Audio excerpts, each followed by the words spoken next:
I don't know why I didn't put my coveralls on this morning. Even though I'm jumping in a warm tractor, I still got to be outside. And it's cold. But the hydraulics warm up really good today in the tractor. We're going to try the new conveyor in the bin for cleaning the floor. Better make sure I'm open right.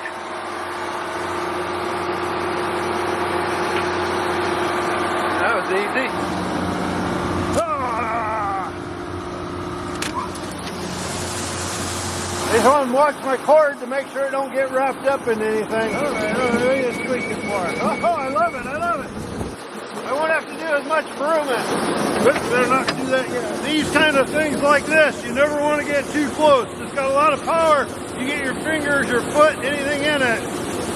Might not be good.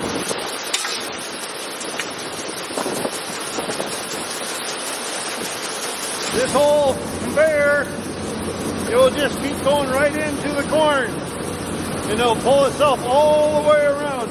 You can see the little wheels trying to spin. Oh, it's nice and warm in here. I'm gonna idle this down a little bit. Sounds like they bumped the weight limits back up to 90 till into January. Yep. So that's good. Running a little bit slower since then, but it's still pumping pretty good. Hey, I see my shadow. Does that mean 7 more weeks of winter? Where's it?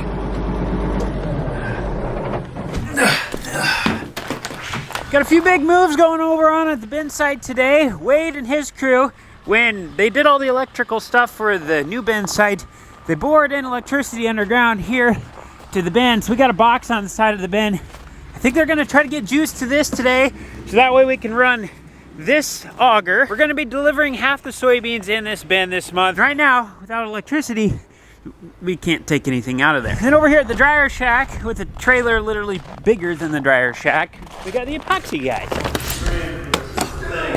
There we go. Hey, you showing them the Corvette? Show them the Corvette.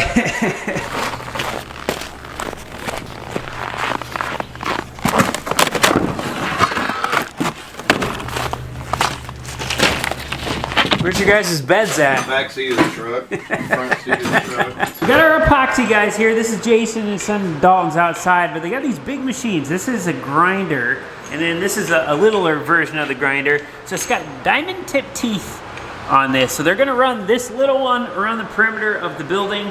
It's basically just gonna take off the top layer, make sure we get all the, basically the unevenness out and any kind of imperfection in the concrete. So they'll go around with the little one, and then they'll use the big one on the inside. Right now Jason's getting the teeth together. Oh, he already got them on, he's quick.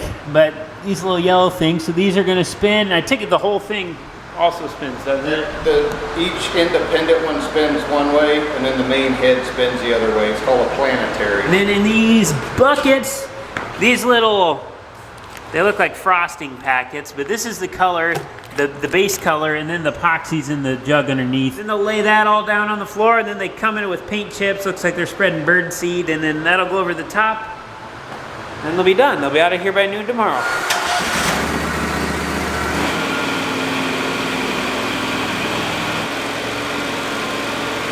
I'll stop bothering those guys. I'll let them get back to work. I gotta go edit a video, but I just thought I would mention, it's wintertime right now. It's really bright out. We can get 15% off through Pit Vipers in the link in the description. They have Z87 Plus rated. If you want full coverage and a sweet look, go check it out. Remember the old saying, you pee in front of a tire on a semi and they're stuck? This is what happens.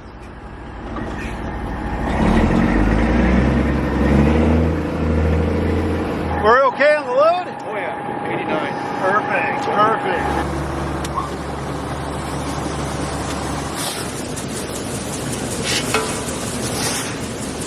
Then he just pulled in, so we're gonna fill him up now.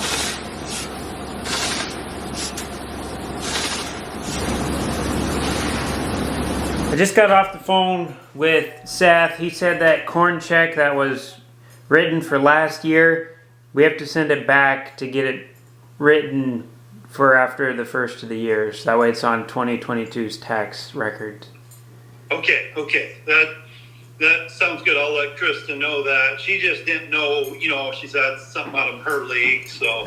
But she said it won't be a problem if we had to do that. At this point, we're 3 hours into editing. I've gone through 7.5 hours of footage. We have it down to 39 minutes, so it's just all rough cuts right now. So we're gonna go through all this again, make it all nice and clean, kind of get rid of some stuff we don't need. Hopefully get it around, maybe that 18 to 22 minute point. But I've had 2 phone calls while I've been doing this. And I also ordered 2 more of these bags on Amazon because I need one for the batteries and then one for the grinder. My eyes are starting to get a little heavy though, so I'm gonna run out and see how the floor guys are making out, get some blood flowing a little bit. It's the hardest part about working in the office. You're so close to the couch. That looks good. Electrician's got some wire pulled through. Perfect, perfect. This used to be our old dryer shack, so that's the new dryer shack. Cooper and Presley built this where you lift it up on forks and move it around. So we just moved it from over there where it used to be, brought it over here, so this is gonna be the new bean shack when we're loading out of this bin. Just let's see, kind of get out of the dust and the wind a little bit. I think it looks pretty good right there. Ooh, we could probably put an outlet over there, and then we could run electricity in there too, because it's all wired up. Get them in there in their natural habitats.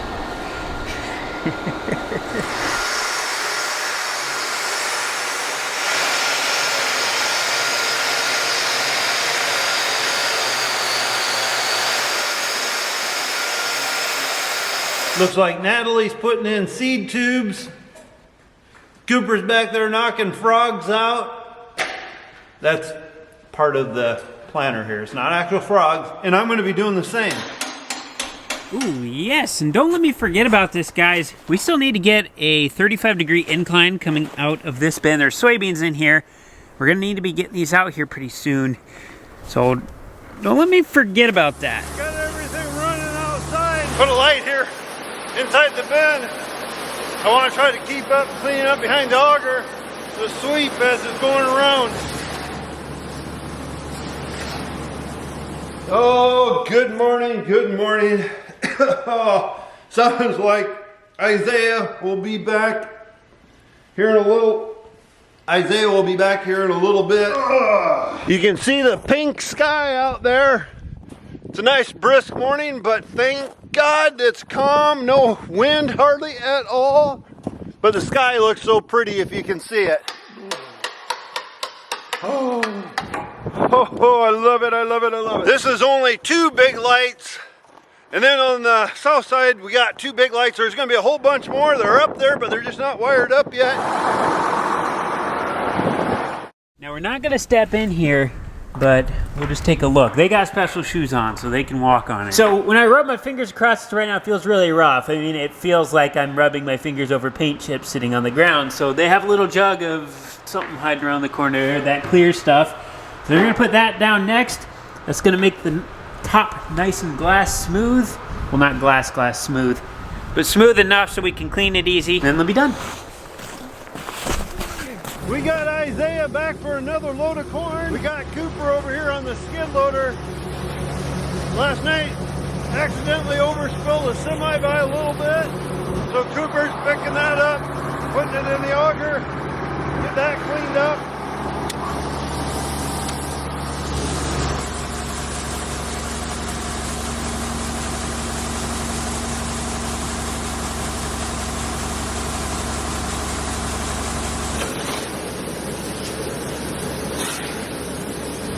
There goes the epoxy guys. That's their phone number if you want to give them a jingle. They're out of Central Iowa. No idea how far they travel, but it's worth the phone call.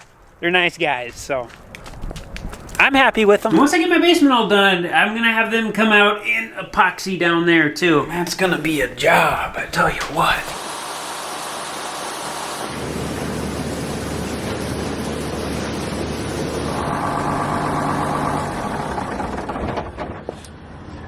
While we were eating lunch, I decided I was tired of us losing sockets out of a set. I mean, it never fails. You always lose both 10 millimeters, or all the 10 millimeters. All of them in the world are always gone. And then like 5 other ones disappear, and you never know where they go. So got a little bit of purple nail polish here. We're just going right in the knurlings and all these tools. So that way, it can't ever be wiped off. And then we know this is the purple set. If we find a purple socket somewhere, goes back in here. All right, we stopped over at the neighbor's house, a good friend of ours, Scott. We're picking up a new starter. Hey, buddy, come here. Oh, what are you? What are you? Oh, man, you're mean as all get out. Got a starter for me? Yeah. Sounds like when Scott took our old one apart, he broke it, so he ended up getting us a new one. You think so? I think so. Actually, that's what I'm talking about. That's this. This was on a bend that got flattened then? This transport auger tipped over from his other bend to this one, and he had a truck unload auger from here that way, and it rolled over and it twisted this. So it had the auger laying on it, but I held the shaft pretty well centered, and he turned the pulley, and it doesn't seem to be any trouble. If it was in good enough shape, it'd be worth putting on for what you're doing. Yeah, yeah. Right inside the door here, Zach, on pallet, I got the motor and the pulleys that were on there too, if you need any of that. Okay. Yeah. And then in the one bucket here, I can stick that one back there. Oh, dress and stuff. Is that right? Yeah. Okay, because I couldn't find the rod, so I'll have to rob the rod off of that. Okay, power okay. head. Yeah, yeah, that's fine too, because that power head's not going to go to anything. And then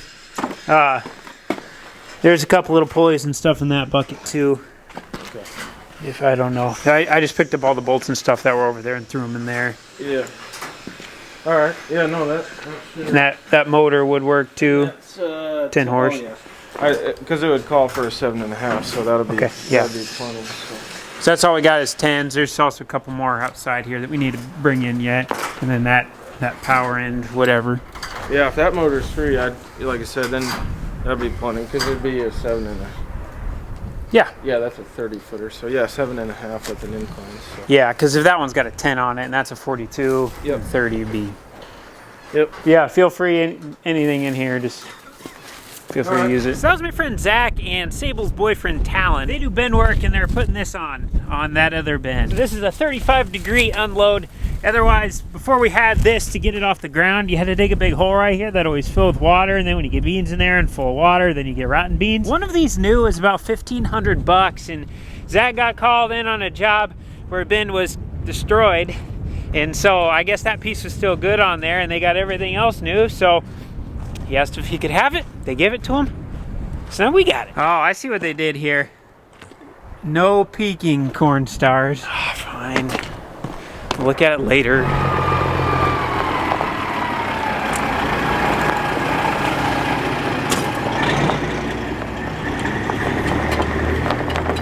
Isaiah just pulled in for another load of corn. We'll get him filled up here. Then I'm gonna go help Dad put the starter back on the Oliver. Better eat! Ooh, doggy. This man's got about 90 loads of corn still in it. This one's got about 5.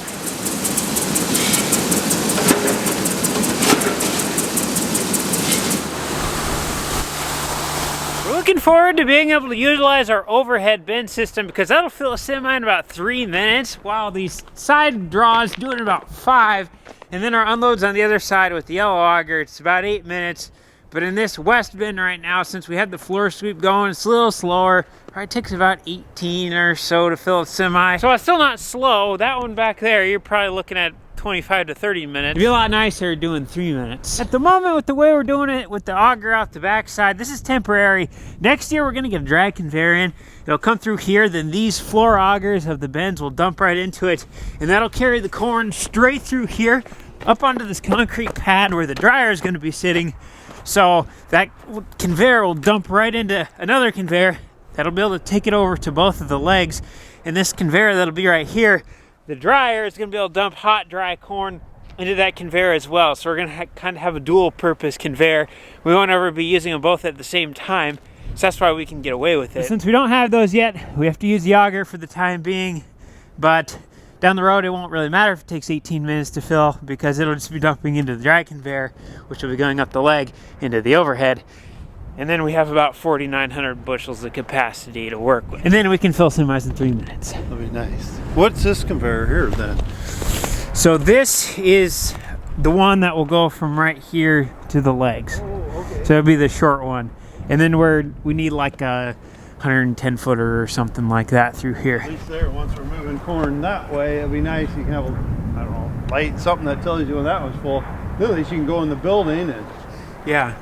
Well, really, I'm sure we could talk to Joe and get it set up on automatic shut-off, so when it hits the top sensor, then it would shut everything off in sequence, just like the pit does. That would be nice. That'd be real nice. You know, you still be around, but it's going to do its thing. Well, then you could turn everything on from inside of the dryer shack.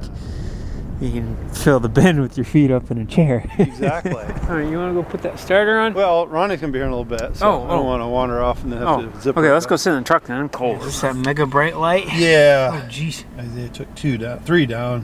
One that from last night load. I'm trying to keep track of the loads, writing down like the load he loaded up last night. I got that written as yesterday, and then the 2 that he, on top of the 3rd one today. You know, there's 2 that he took down, and then he came back and filled. I'm just trying to keep. There's Ronnie.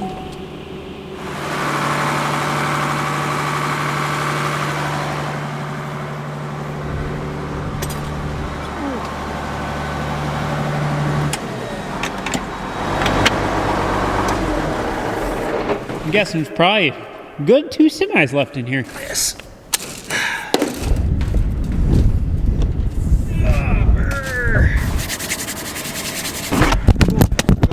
Jeez, Dad. Yeah. Come on, you're better than that. Yeah.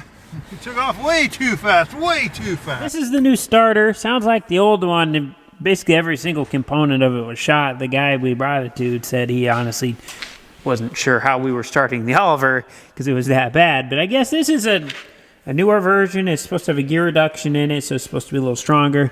Still cranks at the same speed, but I don't know. That's something different in there. So if anyone's not familiar with the starter, it goes right there on the side of the flywheel. I really don't think you guys can see in that dark hole.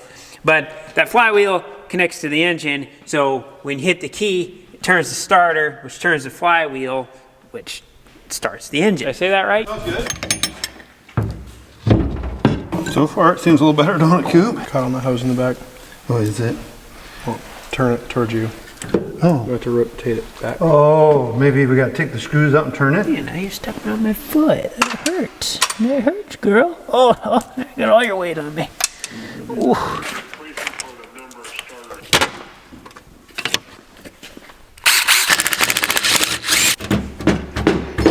Whoa. Never fails. Just get working on something, then I get a phone call. I was visiting with the Ben guys on stuff. Not going to talk about it, honestly. I don't really know what I can and can't talk about right now, but they got the starter in. I don't even sound the same. Last year, we redid most of the wear components on our 24-row planter, and after running about 1,300 acres through it, about every row was shot. All of the seed tubes were either snapped off up here or the sides were completely wore off because this inner scraper, or what we call a frog, that goes in here, for some reason they just snapped off. So the dirt hit these, broke those off. Half of our disc openers had the bearings go out inside of them. They were flopping around. Come to find out, on this 24-row planter, which is a white 8824, so it's an 8800 series, they had a break in the serial number for these between the blade scrapers. So after 2007, they switched scrapers. Well, this is the prior to 2007 model, and our planter's a 2008. So that means this is the wrong scraper. So what happens is these are a little bit longer than the ones that are supposed to be on it. So when this is in here, it's actually digging into the dirt further than it should. So it puts a ton of pressure on it, and it snaps them off. So we figured out the mystery of our planter, and I guess the good news is we did everything last year, so now we know how to do it, because we're going to be replacing every between the row scraper. Looks like Cooper's already got all the new seed tubes on and the sensors. We're going to be putting all new disc openers on. These gauge wheels all seem pretty good so far. And then we're going to be putting a device in here called a rebounder. I'm honestly not sure where it connects to, but basically keeps the seed from being able to bounce around once it's in the seed trench. Cooper, Natalie, and Parker the past couple days have been getting everything pulled off of here and getting some of this new stuff back on.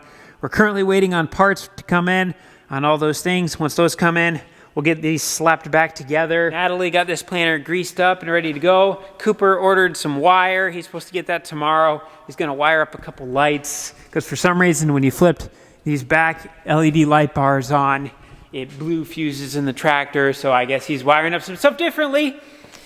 But then this planter will be ready to go. 16 rows already ready to go. Cooper already changed all the fluids, filters, and greased the 340, so this is ready to go for planting. So as far as planting goes, just got both the seed tenders. Got to do a little bit of servicing on them. I know we have a flat tire on the one. And then the John Deere 4840, got to do a full service on that, clean it up, make sure everything's looking okay on that. But then we are 100% ready for planting, which this is the fastest we've ever done it, because usually we should have been planting a week ago, and we still got 20 things to do. It's kind of weird, doesn't it? Oh, yes. And I was just looking at the filters. I don't think we're going to need a lot of filters this year at the filter sale. I would certainly hope. It seems like we hardly used any this year. Well, we didn't put the hours like we do some years. You know, we're still on top of everything, but we just haven't been putting hours on some of the equipment. Well, that's true. Not having to clean out the big machine shed with the 7140 and the 4840, that probably saves 200 hours alone. I was on YouTube the other day, and I saw a thing pop up. The guy took a whole bunch of totes like this. He had a bunch of shorter ones, but they took all the filters. So like they would say 7140 on the side, then every filter that goes to the 7140 is in there, and then it had a little inventory list on it. So then when it came to their yearly servicing, they would just throw all those filters on, then it had the order list already in there. So then they would just immediately order them right away and then put it back in the box. So then they knew exactly what filters went to what. At least if you had that card for the big filter sales. And you know, then like the combine, we're not putting near the hours on. We did the other one, where the other one you're always changing it 2 times through the season, and then at the end of the season changing again.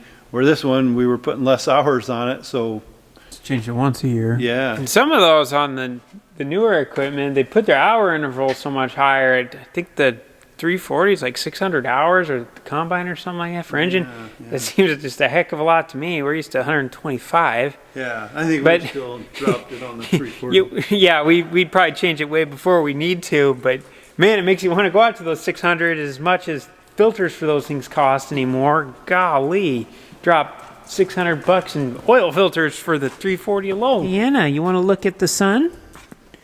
This baby's bright. All right, Anna. We'll see you later, girl. Huh. No idea. Ooh, got some sweet gear. Every year, me and my old college roommate, Cooper's going with us this year, but we go on a ski trip, and the place we're going, they have night skiing. So these are clear goggles, so that way when you're skiing between lights, you can see. My other goggles are tinted like sunglasses, so they're just a little dark at night, so I picked up a $20 pair with to ski in during the dark. And then I got these compression shorts. So these are padded. This is the hip, actually. My hip bone will be right behind this. Then this will be the side of my leg. And on the back, it's got a nice butt pad and stuff. So when we're doing tricks on the skis and whatnot, and you fall on ice or really fall on anything, got some nice padding. I picked up Cooper a pair too. Remember, our goal is to get some sleep this year. We have Cornstar Farms in Birchville. We'll throw the link in the description. This is all I got for today. Thanks for watching. We'll see you in the next one.